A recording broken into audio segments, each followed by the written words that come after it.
Well, hey, welcome to FreeThinking Ministries. I'm your host, Josh Klein. It is great to be here with you today. We don't do these sorts of videos all the time. We're going to take a break from kind of our regularly scheduled programming, I guess you might say. We've been talking a lot about politics and things of that nature. One of the things that I do at FreeThinking Ministries is I focus on the intersection of culture and scripture and Christianity and how those things coincide and how we ought to think biblically about cultural issues. We've been talking a lot about Marxism, about politics lately, but there's a lot of topics that fall under this umbrella. And I ran across a video recently and I thought, you know what? Even though we don't do a lot of reaction videos, and we don't do a lot of reaction videos, usually if we do a reaction video, it's something that someone has said about Tim Stratton or someone has said about myself or arguments that we've made, and we'll react to things about us. But I'm going to do a different type of reaction video. There's a channel called Jubilee on YouTube. They invite people from all different spectrums on the political opinion stage, and they invite them together to have a conversation and a debate.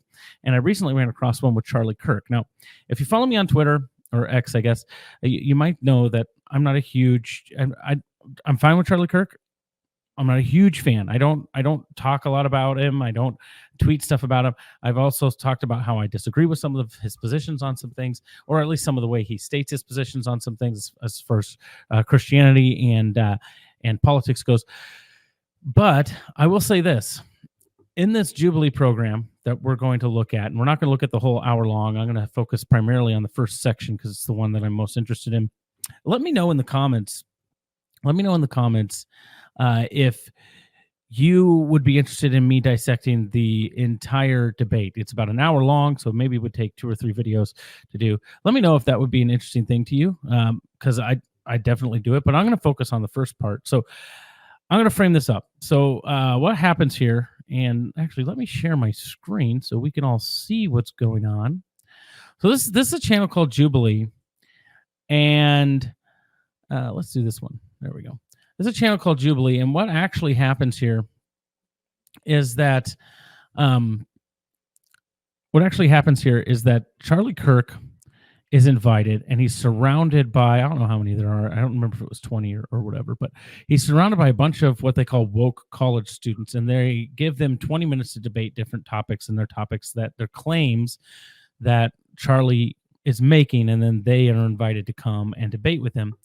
And as they're debating, everyone has red flags around the circle, and there's 21 of them. That's what it is. And if 11 red flags go up, that means the person he's debating has to change, and it's the first one to get to the chair. So it's a pretty cool, pretty unique setup. I've never seen anything like it. I think it's kind of fun, and I think Charlie Kirk does a great job. First thing I want to say about this is that Charlie, it takes a lot of stones to do this. It takes a lot of confidence to be able to sit in the middle of a room of people who probably want to rip you apart. There are a few people in this video that are honest debaters. There's one particular young man that is one of the most dishonest debaters I've ever seen. And then there's some that are just emotionally charged. And so what we're going to do, at least what my plan is I want to unpack some of the debate tactics, and then I also want to unpack some of Charlie's responses, and hopefully this is helpful. So they ring the bell and they do this sort of thing. So let's get it started. My first prompt is abortion is murder and should be illegal. Let me turn this up.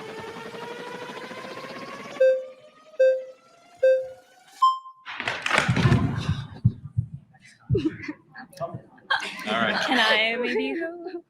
Picture this. You're sitting at home alone watching YouTube videos, wondering why you can't find the motivation to do the things you need. I don't have YouTube Premium, so. Okay, hello, what's your name? Juliana. Nice to meet you. Nice to meet Can you. we get our terms right first? Yeah. Okay, abortion is the forcible ending of the viability of a being in utero, otherwise known as a fetus. Do we agree that's what abortion is? Okay, yeah. Okay, great. And then murder is the intentional taking of life, different than killing or sudden death. So murder would be the intent taking another life. Do we agree with that? Okay. Okay, and then Okay, so first of all, I have issues with his definitions when he first lays them out. The abortion The abortion definition, I could take it or leave it. That's fine. But murder is not the intentional taking of human life. I mean, in war, there's intentional taking of human life. That's not murder. So I would say it's the intentional taking of innocent human life. So self-defense war, that's not murder. But the intentional taking of innocent human life, that would still cover abortion in the topic, but just the intentional taking of human life in general, that's not murder. And one of the other debaters actually points that out, and I think does a good job of pointing that out. So I would say innocent human life. The forcible ending of innocent human life is what I would say murder is. So that's my first kind of quibble. We agree that murder in general in society should be illegal. Yeah. Okay, great. So yeah, no, I do want to preface that I'm a Catholic. So I think one really important thing that the Bible says is to not judge. And just going back to the topic, I think there's a big Okay, so she says that, and I'm actually going to fast forward through this young lady, not because she's not interesting, but because there's other people that I think are going to be a little bit more emotive in their responses, and she has some nuanced claims. This is clear that she just hasn't thought critically about this issue.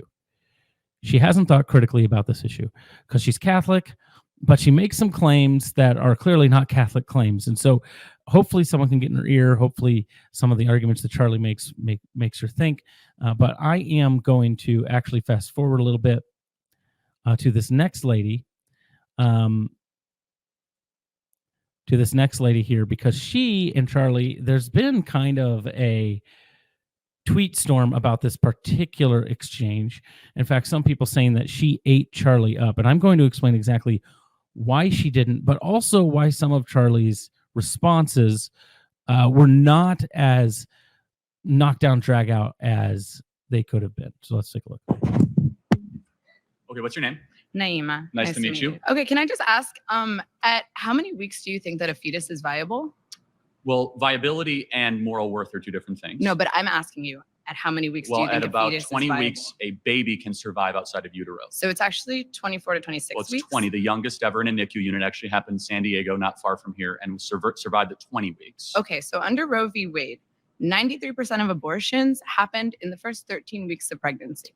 That's 93% of the abortions happened well before a fetus is technically viable as sure. a form so of life. Let's go into viability. So what is it about, let's say, a 6-week baby that has a heartbeat, its own DNA, fingerprint, brain waves, that is less moral worth than an 88-year-old right now with dementia in a home down the street? That person requires assistance, requires help. Why is it that the 6-week baby is of less moral worth? Well, first of all, it's not a baby, it's a fetus. Well, what does fetus mean? A fetus is in utero. What does fetus mean in Latin? What the I'm sorry, is this It means little human being. Okay, so here she's like, why are we talking about definitions? Why do I need to know what the definition of the word is? Because that's important. If you're going to claim it's a fetus, you have to know what a fetus is, and fetus means offspring, little human being. So it's like it's kind of important if you're going to call it that to know exactly what it is. That's Charlie Kirk's getting there, and her scoffing at it. People are being like, "Oh, this is hilarious." She scoffs at it. No, it's just it's ridiculous. Ooh, his smile is very creepy. Okay. Okay, so that's something she's also going to do throughout the exchange. She's going to devolve into an ad hominem attack to deflect from ignorance on the issue, which is fine. That tends to be what happens when young people are debating. They don't know exactly what they're talking about. Smiling is creepy. No, your smile specifically. Got it. But let's go back to we're losing track here. No, but what species is the fetus? The fetus is not a species yet. It's technically classified as a parasite until it is viable. So now I want to talk to you about something very quickly. I can't let you get past that. Are you saying a baby is a disease or a tumor? A parasite is not a disease and a tumor. Those are not the same thing. Okay, so she's right here. Charlie's response is actually very poor to the parasite thing. Now I'll give a response a little bit. A parasite is defined as something that cannot survive outside of its host. A baby, before it is viable, cannot survive outside of a woman's womb. Got it. So let's extrapolate that. It is not a living organism. Are old people with Alzheimer's and dementia that are being assisted every day, are they parasites? Okay, so he shouldn't have gone here. And I'll tell you why. Because now this is playing into the idea that she gets like, oh, well, I get what he's doing. I'll first say that. I get what he's doing. He's saying, oh, if you're going to call a baby a parasite, what she's saying is, in order a living thing that is feeding off of another living thing is a parasite. And I've made this joke as well because it's almost true. But the definition of parasite is this: a parasite is an organism that lives on or inside another organism called the host and takes nutrients from it. Parasites harm their hosts in the process of benefiting from them. So the claim she's making here is actually much worse, and Charlie lets her get away with it, and I was hoping that he wouldn't, but he lets her get away with it, is that babies harm their mothers, and generally speaking, parasites ought to be a different species. He does do a good job of hammering that down. She gets the definition of parasite wrong. She doesn't care about the etymology of the word fetus. But then he goes into this conversation about well, are old people that are brain dead and living off of people's help, are they parasites? Well, that's not what she's saying. He creates a little bit of a straw man in response. He could have just destroyed her claim that a baby is a parasite. A baby's not classified as a parasite. A baby's never been classified as a parasite. If you put is a pre-born baby a parasite,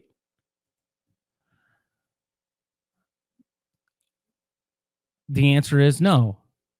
They are not parasites. They're the same species as their putative host, and they usually increase the fitness of their host. Fetuses are not parasites. He could have just said that. He said, no. Unborn baby, a fetus is not a parasite. It is not a different species than the host. It doesn't harm the host. In fact, as a father of 3 kids, I can tell you that oftentimes pregnant women have better skincare. You're glowing. They have better immunity. Sometimes it even strengthens the host. Now, there are issues in pregnancy where there is danger to the life of the mother, and perhaps that's what she wants to talk about. But a fetus or a preborn baby in utero is not a parasite. Never has been. Never will be. It's not the scientific definition. She gets that completely wrong, and I think Charlie could have hammered her on that if he would have stuck to that instead of going here. No, they're not parasites. They're human beings who are on the brink of death. Got it. So they're not going to be able to survive. My 4-month-old that requires mom's breast milk and requires daily changes and feedings cannot survive without its own. Is my 4-month-old a parasite? Your baby can breathe on its own. Your baby can drink water from its mouth to its stomach. But it cannot. Your baby can it eat hunt? Okay, just neither here nor there, but it's actually not very healthy for babies to drink a lot of water. Just throw that out there. Can it gather? Can it reason? But that's not what qualifies something as being a living organism. Being a living organism simply means, can you survive outside? Okay, so she calls a baby a parasite, which in definition, a parasite is a living organism. By definition, a parasite is a living organism, because it feeds off of its host. That's what a parasite is. And now she actually switches. She equivocates definitions by saying, well, babies or fetuses, people who aren't born yet, aren't even a living being. I would, again, I'm critiquing Charlie here a little bit. I've never been in this situation. It's awesome that he did this. So I do think he missed that opportunity to see that switch. Of a womb outside of your host. Got it. So I just want to make sure I'm clear. Why does that then equate to moral viability? It equates to scientific viability. Why? Under what standard? Because it is not alive, and you are advocating for the rights of something that is not technically a life. Got it. So what is something while that has sacrificing the needs of the human woman who is alive? Got it. So, but a mom can survive. Yes. Without the baby in her. Right? Yes. The baby cannot survive without the mom. Yes. But a mom cannot survive without her lungs. So it's not her body, it's in her body. It's not her DNA, so it's not her choice. So it actually is directly her DNA. Anyone with 10,000. Okay, and then she makes the claim it actually is directly to her DNA. No, it's as soon as conception happens, it's brand new DNA that's never been seen before. That's just true. Now, it might be part of her DNA that helps make up that new pattern, but that's not what she said. She said that it is her DNA. Now, $1,000 or more in credit card debt or personal loans may qualify for help from. I'm sorry about that. The flags get thrown up, and so she can't keep in the conversation. But that's an important thing to note. Is what she said. So she thinks she did a great job here. She did a horrible job. Now, again, I will say Charlie didn't do a great job of knocking down the parasite argument. I was waiting for him to hit her with it to say, that's actually not the definition of a parasite. And now you're going to call the baby not even a living thing. So first, you disparage the baby as a parasite, and second, you remove the fact that it's even living. Parasites are living things. So which is it? Is it a parasite or is it a living thing? You can't have it. You can't have it both ways. You can't have it both ways. All right. So we get to the next person here, and sorry about that. Need to share this. There we go. Okay, first of all, Do we have our terms correct? We agree? actually no. So first of all, I'd like to refine our terms. I have 2 points to bring up after that, though. So you define murder as like intentionally like killing a human being. I think that's a very poor way to define murder, because if someone were to like break into my home and point a gun at the heads of me and everybody I love, and I intentionally kill them to prevent them from killing my family, I don't think I murdered them, right? So I would define murder as the unjustified termination of a human life. You're making a good point. Let me further clarify that. So self-defense is very warranted. Exactly, right? But I can see where you're going to go with how that. Okay, so here's a mistake that Charlie's making here. He's assuming the attack angle. You don't have to assume the attack angle to. You don't have to assume the attack angle to concede the point of a bad definition. You can say, you know what? Yeah, I wasn't clear on the definition. Let's read it. So maybe an unjustified killing of an innocent human life. How about that? Which is fine, because then if he brings up the self-defense angle, now we can go into, well, where does the justification lie? When are we justified all of a sudden to kill somebody? Like, let's say giving birth can cause a little bit of harm to people. Is that justification for the self-defense of the termination of the life of the baby? No, if somebody cuts me off in traffic, that inconvenienced me a little bit, created me a little bit of harm. But if I went and killed them, that wouldn't be. So there's levels of justification here. So can a baby harm the mother physically, emotionally, just by dint of giving birth? You know, there are different opinions on that. Yeah, there can be varying ways that a baby can result in some harm. One, the baby doesn't have agency to enact that harm. He's not the one that's cutting somebody off in traffic or actually harming, so it doesn't have agency. So it's like, let's say a mentally impaired person comes and slaps you in the face, and then you shoot him in the head. You are on hook for murder because that's not justified. So they don't have the agency to harm somebody. And second, there is a hierarchy of justification, and you can't just say, because I anticipate some small level of harm, that I can then end a human life. He can get there without trying to guess the angle on the conversation that they're about to have. So I wish you'd just concede that point.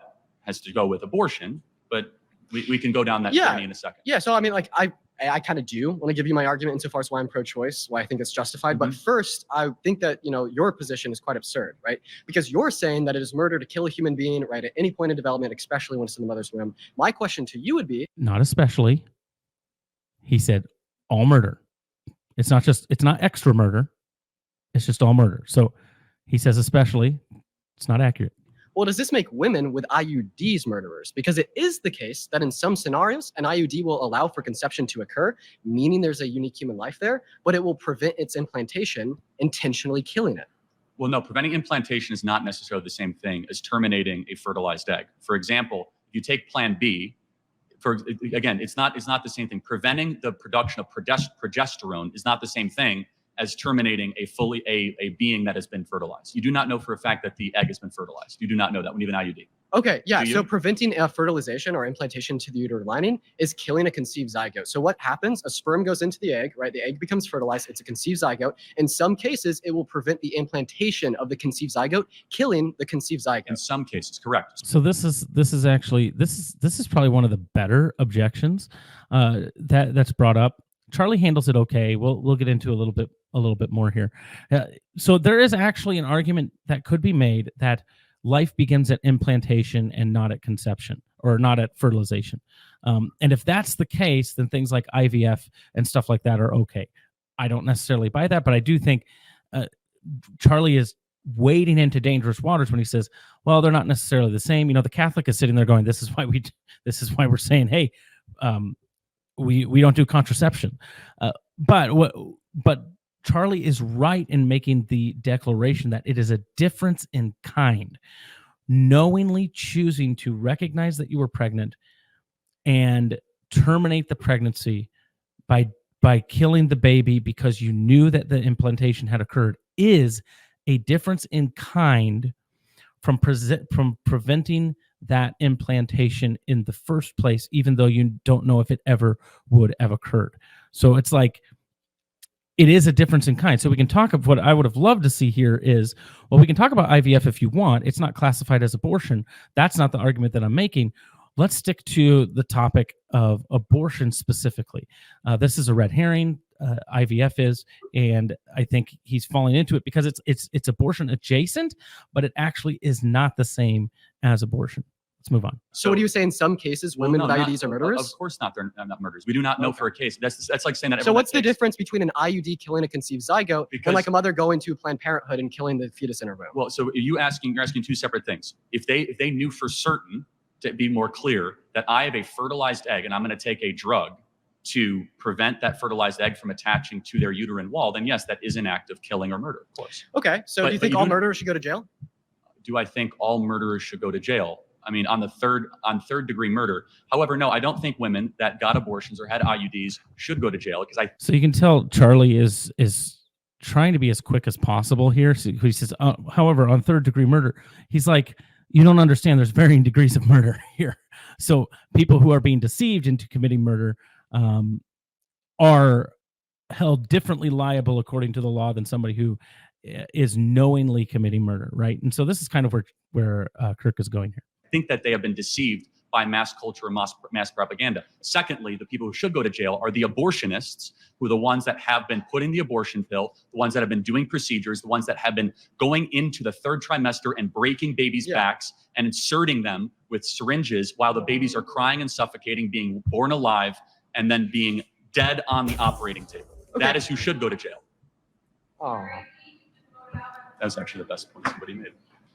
Wow. I was, Kirk is conceding, saying, hey, that was actually the best point somebody made. And it was a good point, but it also is a little bit of a red herring. IVF, not the same as abortion. We'll have to talk I know.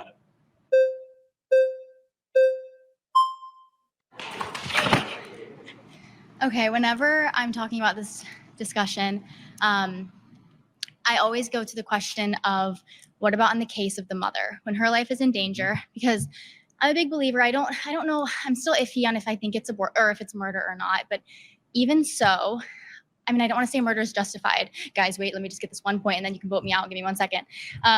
Okay, she just wants to have a discussion. I feel so bad for her.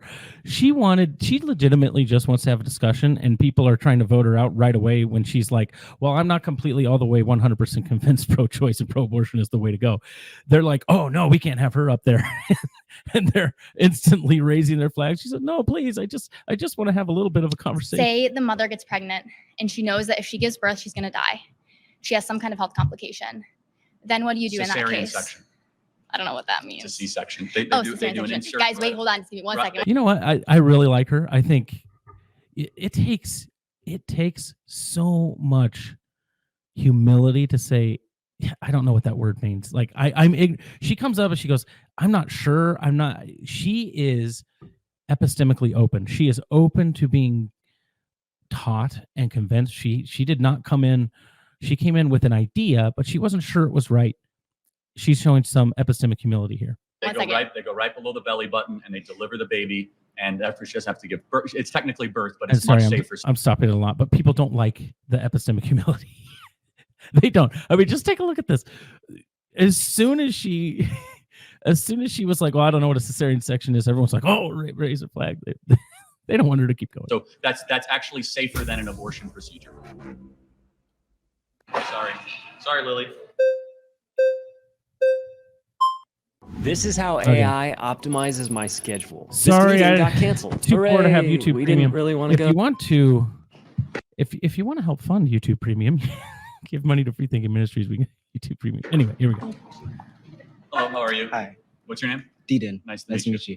I would say with abortion, I think it's very complicated, but I think the issue that I have primarily with your stance of being pro-life, that there's no nuance.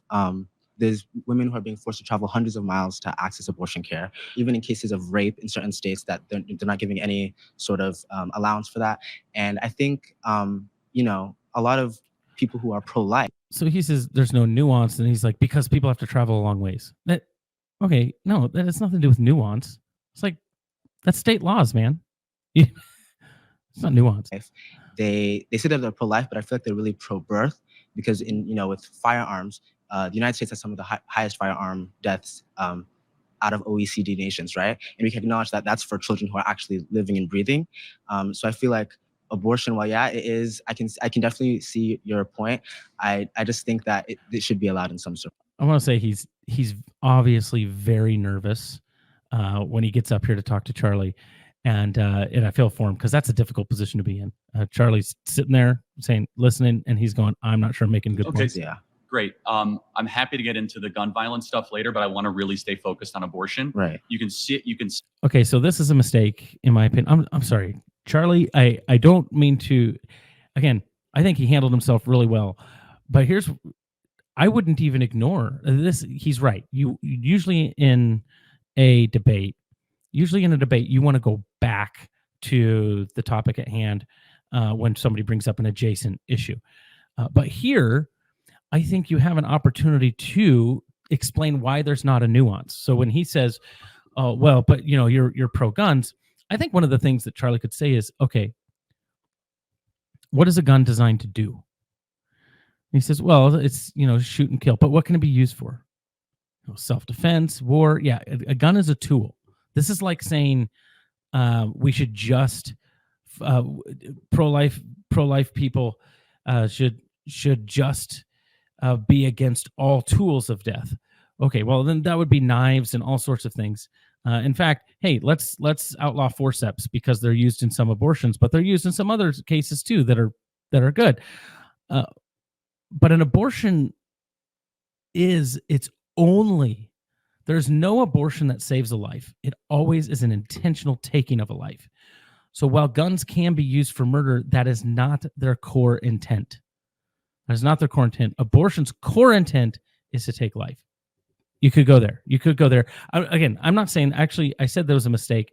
I'm over speaking here. I don't think it's necessarily a mistake, but I would have maybe gone there. Say you see my point. Can you see the world also where, since we know it's a human life, that it should be illegal since we don't allow murder in our society? Well, that's where I have an issue, because abortion is not being done willy-nilly. It's like the life of the mother is always. How many abortions do you think we have every day in America? Just guess. I'm not sure. Guess. I'm honestly not sure. Maybe, I don't know, 1,000? 4,000 a day. So it is kind of willy-nilly. We have 1.6. Sorry. Yeah, they kind of saved him from embarrassment there. Hello. Hi. I just want to clarify, the thing that you're aiming for is less abortion, right? That would be what you would want, or at least no abortion. Eventually, it's also a protection of those that can't protect themselves. But yes, and that's why Okay, I cover this. Go to YouTube, go to our YouTube channel and look up what is really pro-life. This is a common pro-choice tactic. The thing you're aiming for is less abortion, right? Yes, we want less abortion. We don't want less abortion by allowing an acceptable amount of abortion. It is an insane strategy to say, you just want less abortion, right? You just want less murder, right? Just use the word, right? Drop the euphemism, use the word. You just want less murder. To say, oh yeah, but the only way to get less murder is if we allow certain murder to be legal, right? Then we'll get less murder. If we allow other types of murder to be illegal, then we will have less murder on the books. Okay, no. Murder should be illegal because that's a moral issue. So that's what he's getting at here. But you can look at that. What is really pro-life in reversal of Roe versus Wade? We saw abortions go down dramatically in Texas, Alabama, Mississippi. We saw thousands of babies that are now alive and well that are able to have amazing lives thanks to the reversal of Roe versus Wade. I don't think a lot of that is true. Well, it is, but it's not true, because when you make abortion illegal, it doesn't actually decrease the amount of abortions that's a nice that happen. talking point. In Texas, the number showed. So what I always want to ask is, okay, so then why do you not want to make it illegal? You're the one that's pro-abortion. Why do you want to be so legal so bad? Well, because then all of the abortions that are going to occur anyway will occur illegally. No, that's not true. That's just not true. You think there's a bunch of people that end up using a hanger or something because, well, I would have gotten an abortion. There will be some. Yes, there will be some. And that's a tragedy. But here's the thing about that tragedy. Should that tragedy mean we make it easier to kill your baby? I don't think so. But differently, the birth rate has gone up. Yeah, legal goes down, but illegal abortions still happen. Abortions still happen outside of whatever data you're showing. That's not true, but let's just say, so well, if you 40? If you want to, well, first of all, if you count the abortion pill, you're right, but that's a separate thing than a chemical abortion and surgical abortion are different things. And I'm not debating you, I'm debating her. So if you want to do the flags and come back in, try and be faster next time. So let me ask you this. So the question is, we should try to limit unjust suffering of human beings, right? Sure. Okay, that's my position, is that there's unjust suffering of anywhere between 1.4 to 1.6 million abortions a year of human beings that are being massacred in the womb. And so that's not a woman's rights issue, that's not a men's rights issue, that's just a human rights issue. Okay, the best way to decrease abortions happening is proper sex education. Limiting abortion and making that's wrong. Abortion illegal does not actually decrease the amount of abortions that happen. happen. So what is your evidence of that? What is my evidence of that? Because we have increased sex education in the last 30 years. I love it. Why are you asking for evidence? Our sex education is so bad in America. Well, by bad, what do you mean by that? We have more access to birth control for young kids. We have more kids that are learning to use birth control at a younger age. We have more of that in our public school system. And we've seen all the trends actually go in a negative direction. So in fact, we see that the more sex education there is, the more disturbing those trends are. So you say that, let me ask just one more thing. Yeah, and Charlie's right here. And I'm going to fast forward to this next guy because he can be a little bit frustrating. And we like frustration. But as I'm doing that, Charlie's right. Charlie's right here. Abortion, the sex ed thing is not a true talking point. There was a study done that said abstinent sex education actually resulted in less pregnancies, less sexual activity than comprehensive sex education. And that's just students with ADHD save 10 hours studying with this Chrome extension. But no, by all means, go ahead, skip the ads, save a few seconds. Thank you, Charlie. If you guys are getting sick of ads, donate. All right, so this is apparently a TikTok guy. I don't know who he is. He's very sure of himself. He's very quick and articulate. He's like Timo. He's like Timu Destiny. That's it. It's the same debate tactics that Destiny uses. So take a look. TikTok guy here. So like pedophiles, people who were married to children in the past and normalized in that society, should they go to prison? Should pedophiles? Like if you could go back in time, would you put those pedophiles in prison that married those children? Okay, so this is his tactic. This is what he does every single time in this episode. He chooses an ancillary thing that he thinks has a connection, that he thinks that Charlie will get caught with, and he introduces that as a concept for a point in his debate. It's a horrible debate tactic. It's incredibly dishonest, and honestly, it doesn't work well. It just makes you look pompous. Children, because it was normalized. They were deceived into thinking it's okay. Would you put them in prison? You got to slow down. Sorry. Pedophiles should get the death penalty. No, so you'd go back in the past, you give them the death penalty, even though they were deceived into thinking it was okay. But you said people who get abortions who are women shouldn't go to prison. But it's not currently illegal. Okay, regardless. At that time, it wasn't. No, I would not go back and retroactively enforce laws where things were currently not illegal. You wouldn't put pedophiles in prison in the past. Hold on a second. When was it illegal? When was it legal in America? Well, child marriage was legal in America throughout the early 1900s, and especially throughout most of society for thousands of years, especially in the Old Testament and in the Bible. Hold on a second. This is where he likes to go. In the Old Testament and in the Bible, it was legal. Blah blah blah blah. Oh, come on, man! It's so cheap. And this guy, here is giggling because he's like, oh, he got you because he brought up the Old Testament. He brought Old Testament child marriage up. Where's the child marriage in the Old Testament? Be specific. Where? It's not there. You're not going to find it. And Charlie does a good job of hammering down on this, but he needs to be even more specific to say, hey, you know what? They had different ideas of when somebody came to full maturity. Generally speaking, that was between 16 and 18 years old.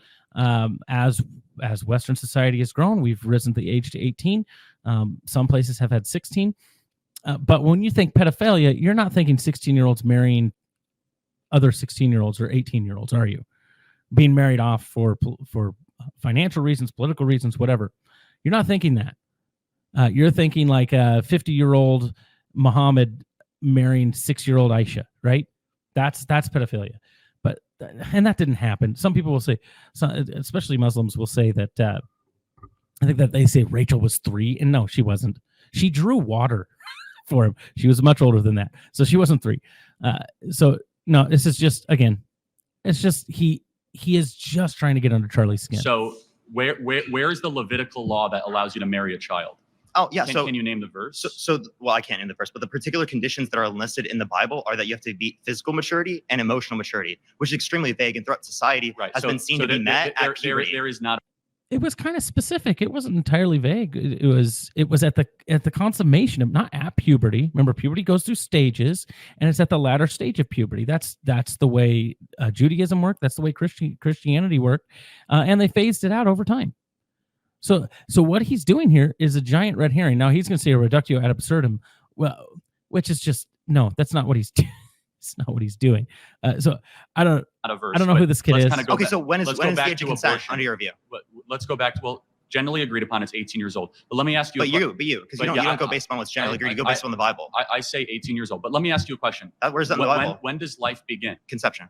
Like conception, great. So good. So should we protect all life at conception? I care about sentient life, not cellular So life. when do brainwaves start? Do you think brain dead people should be able to pull the plug on, like a family should be able to pull the plug on an individual in the family that's brain dead? You got to answer the question. When do brainwaves start? You can see brainwaves around 6 to 8 weeks, which in brain dead individual there are brainwaves as well. So the brainwaves necessary to produce a subjective experience are met until around 18 through 26 weeks in the womb. Can you see it from my perspective that at 6 to 8 weeks those brainwaves will actually increase, not decrease, if allowed the process of development to continue? Did you know those same EEG scans exist in brain dead people that you don't think are sentient? No, but the difference with the brain dead people is that the likelihood of those brainwaves actually increasing is very low at 6 to 8 weeks, when by 15 weeks they can hear the mom's voice. It's irreversible sensation. That's what brain death is.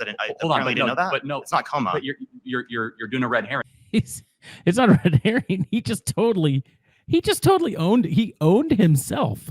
It's like, they're brain dead. They're not going to. Yes, that's Kirk's point. A brain dead person is not going. There's no potentiality there. The entire idea that brain waves give are a designation of life. Some people say heartbeat. Some people say brain waves. For an infant in utero is this, that it's the potentiality. If you leave it alone, it will develop into sentience.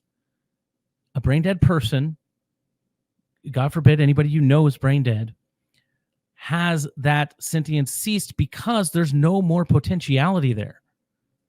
So he actually just owned himself on it. Herring. Go back to it's not. What's a red herring? A red herring is where you avoid the topic and you say something that is adjacent or symmetrical to what I'm saying, but not actually I'm saying. You mean a reductio ad absurdum? That's not a red herring. A 6 to 8 week baby. He's just saying things now. I mean, these people are laughing because they're like, oh, he's schooling him. He's not schooling him. If they're allowed to continue to develop, what ends up happening?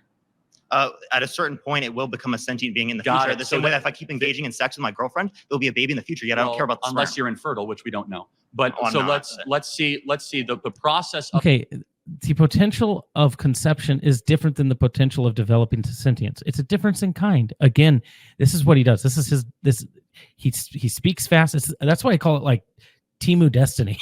He speaks fast and very quickly. And he's got the smug kind of sit back, and I know what I'm talking about.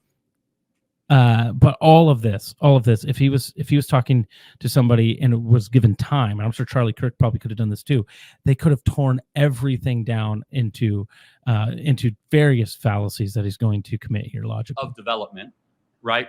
Why do you want to answer my question? Why do you have the ability or the right? Should those child P3Os go to prison? The process of should the pedophiles go to prison? From 1904. How many pedophiles are alive from 1904? They're not alive, right? I meant like if you can go back in the past, hypothetically speaking, and you could put them in prison. He already answered this question. That's what Charlie just said.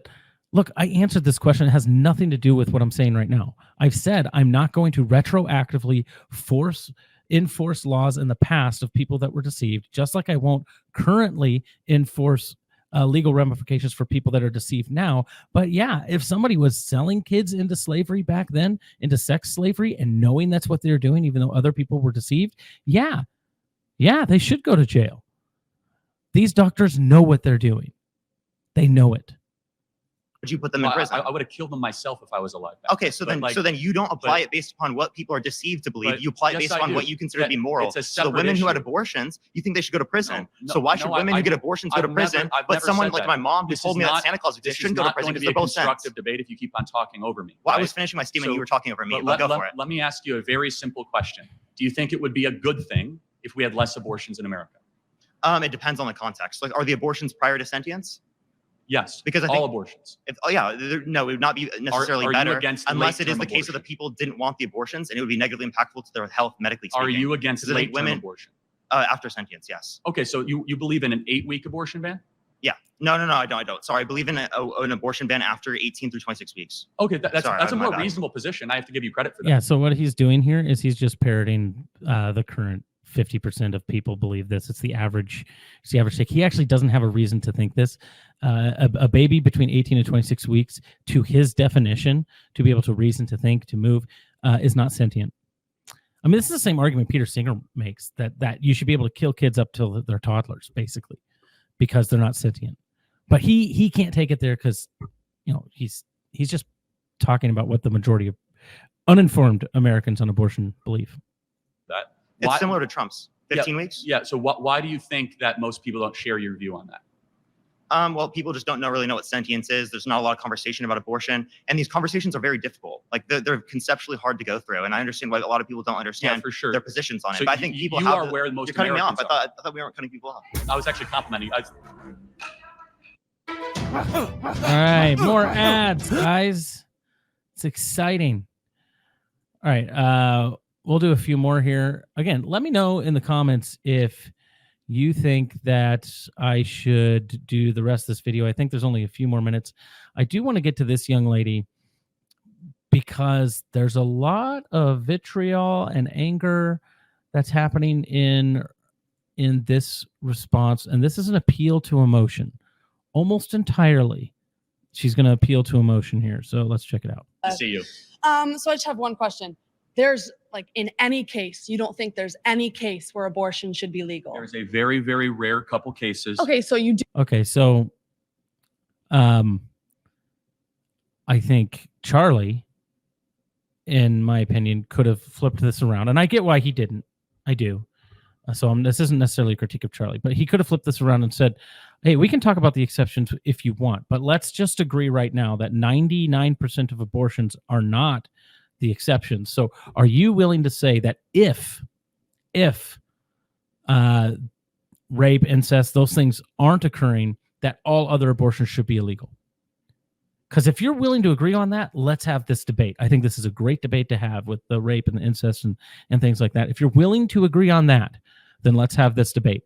I think that would have maybe stalled what's going to happen next, because now puts her kind of on the hot seat. I get why he didn't, because he wants to actually be nice and allow them to say their piece.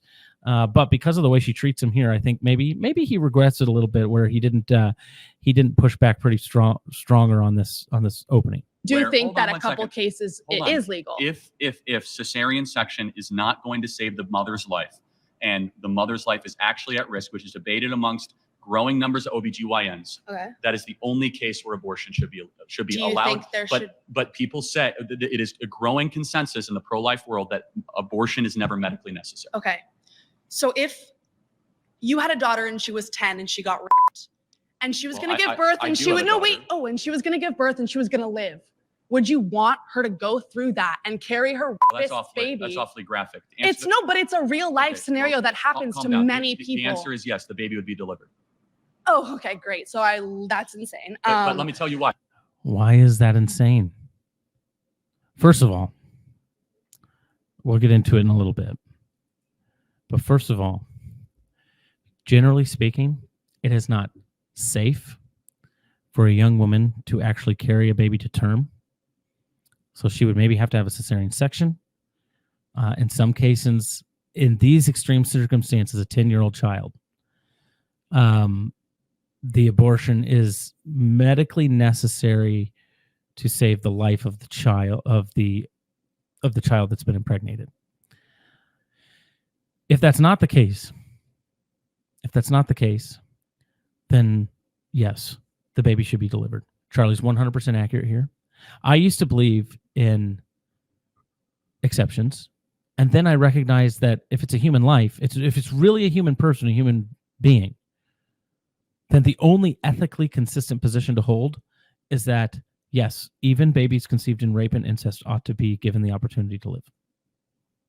Sorry, I know that's uncomfortable, but it is, in my opinion, the only ethically consistent and moral stance. So let's hear what they say. All right, no, hold on. Let me ask you a question. There's 2 ultrasounds I have. One is a baby conceived in rape. One is a baby conceived by a loving couple. Which one is which?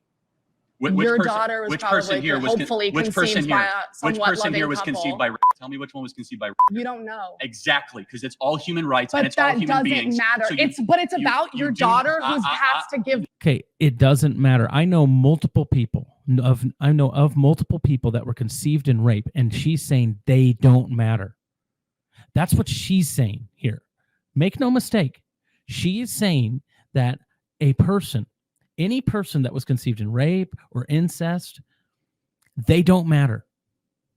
They don't matter. Listen to her reasoning. This is insane. She thinks his reasoning is insane, but when you have a clear moral framework and not a moral framework that's selfish and completely self-oriented, and I get that it's a very emotional thing for her. She's been indoctrinated. She doesn't actually understand the moral implications and the ethical implications of her position. So I'm not necessarily putting her down, but listen to how she frames this. Birth to it and is going to be tortured by that for the rest of her life. That's going to take away every freedom she's ever going to have. That's going to ruin her life. Okay. Listen to this again. This is what this woman thinks a baby will do to a girl. First of all, adoption is an option. So a child conceived in rape, you can put it up for adoption. A lot of people looking for babies for adoption. But listen again, I'm going to rewind it. This is the one I'm going to rewind. Oh, that's a... Sorry. That's a great... Still... Okay. Listen to what she says. But it's about your daughter who has to give birth to it and is going to be tortured by that for the rest of her life. Your daughter who has to give birth to it and has to be tortured by that for the rest of her life. Whew. What if your daughter is actually tortured by the fact that she killed an innocent baby for the rest of her life because of the terrifying thing that happened to her? She doesn't consider that possibility. Next. That's going to take away every freedom she's ever going to have. That's going to take away every freedom she's ever going to have. Whoa. Goes on. That's going to ruin her life. It's going to ruin her life. So a baby to this young lady is going to take away every freedom a young woman's ever going to have. Is going to ruin her life and is going to remind her of horrific things for the rest of her life. This baby is more evil than anything because something evil happened to its mom. She's going to grow up and she's going to be attached to another thing. The point is how you were conceived is irrelevant what human rights you get. But hold on one second. If a person conceived in walks on the side of the street, it's not like they don't get First Amendment rights or Second Amendment rights. It's not about that person. The worst thing to do to that dog. She's right. She doesn't think it's about that person. 100%. It's not about that person. They should never have existed, according to this lady. The daughter is to then say, hey, we're going to go murder the being inside of you. They wouldn't even know. Like, listen, They wouldn't know. Listen. But wouldn't it be a better story to say something evil happened and we do something good in the face of evil instead of saying we're going to do evil and then murder the being because we're going to pander to the evil? No. What makes the West great is that we do good after evil, not evil after evil. It's not about the being in the cells. No, it's not about no. She almost messes up there. And then she pulls the whole Kamala Harris thing. Or Kamala Harris. I'm sorry. I've been told that I say her name wrong. Kamala Harris. I'm trying to get it better. Okay. She's gonna go, I'm talking. But she's like, hey, it's not about that. It's not about this person. And then she almost gives away the ball game. She goes, it's not about that being. I mean, shoot. I can't call it a being. I can't call it a person because then there are moral implications there. No, I'm speaking. No, I'm speaking. No, I'm speaking. No, I'm speaking. No, I'm speaking. No, I'm speaking. No, I'm speaking. No, I'm speaking. No, I'm speaking. Got it. Thank you. So it's not, I'm not talking about that. I'm talking about the person. No, I'm talking about the person who is dealing with the pregnancy. I am not talking about the cells. I don't care. No, listen. The fetus, the whatever. I don't care about that right now until it is. She doesn't care about that right now. She doesn't care about that at all. Formed. If there is a 5-year-old child who is pregnant and the baby is so now she gets into if there's a 5-year-old child who is pregnant, a 5-year-old child, first of all, that would have to be one heck of a case of precocious puberty. But if a 5-year-old child gets pregnant, they're not carrying that baby to term. It's impossible. She's just throwing out things because of her emotional state right now. 2 weeks in utero. Can't get pregnant. Actually, they have given birth. There is one recorded case of a 5-year-old girl who gave birth. Is that common? Yes, it's common. 5-year-olds get sometimes, and if they get pregnant, I think they should be able to have medical access to something that could save not only just their life, but like their livelihood. How many, I'm curious. I hope your daughter lives a very happy life and gets away from you. Okay, so that is really nasty. And so her belief system, just so we're clear, is that, yeah, no, I got it. It's fine. I mean, it's insanely nasty, and we'll talk again. My next claim is that college is a scam. Okay, we are going to close it here because once again, we are on the ads. So let me know if you want me to react to any more of this video. It's been interesting. Just one thing to say. The youngest confirmed mother in history when she gave birth to a son is Lina Marcela Medina de Jurado. At the age of 5 years, 7 months, and 21 days, she delivered it via C-section. And again, like I said, it's because of precocious puberty. Medina's condition was an extreme case of precocious puberty, which is when a child's sexual maturity develops early. She had her first menstrual cycle at 8 months old. My goodness. So the interesting thing here is that in this case, the child was born. Just throwing that out there. Now, whoever got that young lady pregnant should have been hung in the gallows. But this might even go against her case. Did that little baby deserve to be killed? Generally speaking, they'll probably not do cesarean section or not let a child with precocious puberty that's been impregnated by rape. And this is going to get demonetized because of some of these conversations, but they probably won't let that go through term, and there's still some speculation that was a hoax, and I don't know if that's the case. Anyway, if you found this video helpful, if you found this breakdown helpful, please drop a like and subscribe. Comment whether or not you want to see more reactions to this video, because I got lots more that I could say about what's going on with Charlie Kirk and that other kid in some of the other debates that they have. But let's just say I think Charlie Kirk did a pretty good job. I think there were some things that could have been done better, but ultimately it takes a lot of guts to sit in the middle of that group and have just conversations and debates with people, and I think it's helpful for everyone to see. So again, drop a comment. Let me know if you want me to break down some of the other ones. God bless and stay reasonable.